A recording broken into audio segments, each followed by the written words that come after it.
আসসালামু আলাইকুম রাহমাতুল্লাহি ওয়া বারাকাতুহু। আলহামদুলিল্লাহ।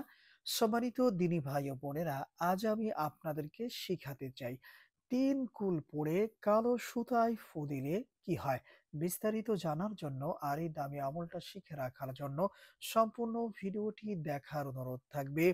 আর প্রতিদিন ইসলামিক নতুন ভিডিও সবার আগে দেখতে আপনার পর্যন্ত পৌঁছাতে আমাদের এই ছোট্ট চ্যানেলটি সাবস্ক্রাইব করার অনুরোধ থাকবে। সম্মানিত দিনী ভাই ও বোনেরা, এই আমলটা করার জন্য সর্বপ্রথম আমাদেরকে বাজার থেকে অথবা কোনো দোকান থেকে ৫ টাকার কালো সুতা ক্রয় করে আনতে হবে। আনার পরে যতটুকু সুতা আমাদের প্রয়োজন ততটুকু সুতা আমরা কেটে নিব। এরপরে আমার দেখানো পদ্ধতিতে আমলটা করে নিতে হবে। সম্মানিত দিনী ভাই ও বোনেরা, এই আমলটা শুরু করার আগেই আমরা অজু করে আসব। এরপরে জায়নামাজের পাটিতে বসবো। বসা অবস্থায় ৩ বার ইস্তিগফার পাঠ করব। যেমন আস্তাগফিরুল্লাহ, আস্তাগফিরুল্লাহ, আস্তাগফিরুল্লাহ। এরপরে ৩ বার যেকোনো দুরূদ শরীফ পড়বেন। যেমন সাল্লাল্লাহু আলাইহি ওয়াসাল্লাম, সাল্লাল্লাহু আলাইহি ওয়াসাল্লাম, সাল্লাল্লাহু আলাইহি ওয়াসাল্লাম। এরপরে আমরা এই আমলটাকে আরো শক্তিশালী করার জন্য সর্বপ্রথম বিসমিল্লাহ সহ এই নিয়মে সূরাতুল ফাতিহা পড়ব। যেমন বিসমিল্লাহির রহমানির রহিমি আলহামদুলিল্লাহি রাব্বিল আলামিন আর রহমানির রহিম মালিকি ইয়াউমিদ্দিন ইয়াকা না'বুদু ওয়া ইয়াকা নাস্তাঈন ইহদিনাস সিরাতাল মুস্তাকিম সিরাতাল লাযীনা আন'আমতা আলাইহিম গায়রিল মাগদুবি আলাইহিম ওয়ালাদ-দাল্লিন।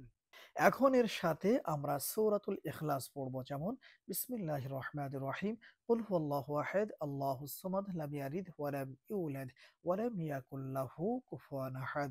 এর সঙ্গে আবার আমরা সূরাতুল ফালাক পড়ব। যেমন বিসমিল্লাহির রহমানির রহিম কুল আউযু বিরাব্বিল ফালাক মিন শাররি মা খালাক ওয়া মিন শাররি গাসিকিন ইযা ওয়াকাব ওয়া মিন শাররিন নাফাসাতি ফিল উকদ ওয়া মিন শাররি হাসিদিন ইযা হাসাদ। সর্বশেষ এর সাথে আমরা সূরা নাস পড়ে নিব। যেমন বিসমিল্লাহির রহমানির রহিম কুল আউযু বিরাব্বিন নাস মালিকিন নাস ইলাহিন নাস মিন শাররিল ওয়াসওয়াসিল খান্নাস আল্লাযী ইউওয়াসউিসু ফি সুদুরিন নাস মিনাল জিন্নাতি ওয়ান নাস। সম্মানিত দিনী ভাই ও বোনেরা, যখন এই নিয়মে সূরাতুল ফাতিহা সহ ৩ কুল পড়া হয়ে যাবে, তখন আমাদেরকে এই নিয়মে সুতার উপরে একটি গিরা উঠাইতে হবে।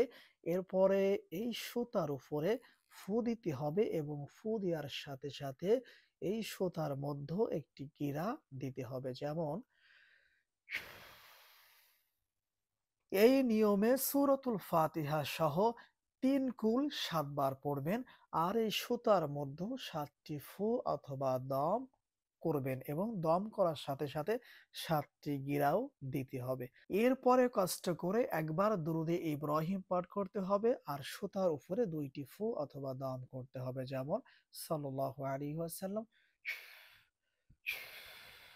সম্মানিত দিনী ভাই ও বোনেরা, ধরে নিন আপনারা আমার দেখানো পদ্ধতিতে এই আমলটা কমপ্লিট করে নিয়েছেন। এখন এই সুতাটা কি করবেন অথবা ৩ কুল পড়ে সুতার উপরে ফু দিলে কি হয়? সম্মানিত দিনী ভাই ও বোনেরা, এই আমলটা হচ্ছে তাদের জন্য যাদের শরীরে সব সময় জ্বর থাকে, যাকে পুরাতন জ্বর বলা হয়ে থাকে। ৫ বছর, ২০ বছর, ১০ বছর, ৭০ বছর ধরে শরীরে জ্বর আছে। কিছুতেই জ্বর সারছে না।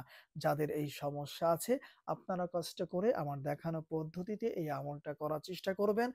আর আমলটা শেষ হওয়ার পরে যেই ব্যক্তির শরীরে জ্বর সবসময় থাকে, পুরাতন জ্বর আছে, তার গলায় এই সুতাটা বেঁধে দিবেন। আশা করি ইনশাআল্লাহ এই বরকতময় আমলের ওসিলায় আল্লাহ সুবহানাহু ওয়া তাআলা পুরাতন জ্বর থেকে ওই ব্যক্তিকে মুক্তি দান করবেন ইনশাআল্লাহ।